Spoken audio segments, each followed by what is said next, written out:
اكثر استماع للقران. في لاعبين لو عنا بدون ادنى شك يستمعوا للموسيقى، يستمعوا الى اغاني، يستمعوا الى ثاني، كل واحد عنده طريقته لابعاد ستريس ولتحضير المباراه. لكن احنا دائما هادئين اكثر منهم، هذه طريقتهم دائما في افريقيا، حتى في اوروبا عندهم نفس الشيء. وفي عده لاعبين سمر، كل واحد له طريقه، كل واحد عنده طريقته لتحضير المباراه، ولازمك انت كمدرب تعرف كيفاش تتكيف وتتعامل مع اللاعبين، لانه كل واحد وطريقته، وتخلي كل المجموعه اهم شيء. شوف اهم شيء هذه طبعا صور وصول حافله المنتخب المصري اخيرا بعد الزحام الشديد. كابتن نادر، وصل المنتخب المصري تقريبا قبل ساعه فقط من بدايه المباراه الى ملعب الصداقه. اعتقد كما توقعنا ان الاتوبيس كان هو بتاع اللاعبين، يعني لان ده بيدخلك في حاله من التوتر على فكره، انك انت توصل قبل. انا شخصيا ما كنتش بحب كده، يعني انا وانا بلعب بحب ادخل يعني قبل المباراه على الاقل بساعه ونص ساعتين، بتدخل بتقعد شويه بتريح، بتاخد الجو العام بالنسبه للمباراه، انما ان شاء الله ما يكونش مؤثر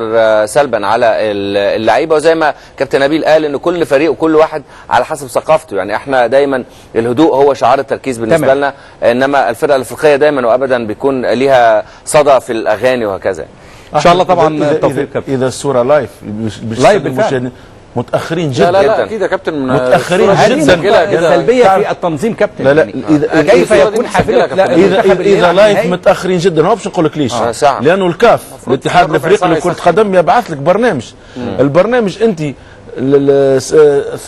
9:15 بتوقيت الدوحه تخرج تبدا التسخين. انت ترى الحذر الحين المفروض بعد 10 دقائق يخرج يسخن، 5 و10 دقائق قبل اللاعبين، يعني ما عادش عندهم الوقت. لا اكيد الصوره دي متخزنه صعبه يعني انها تكون حتى كابتن نبيل، يعني هي قبل لحظات قليله. كابتن وائل استعجالي، هذه الصور قبل لحظات قليله لا تزيد عن 5 دقائق، متاخرين جدا. لا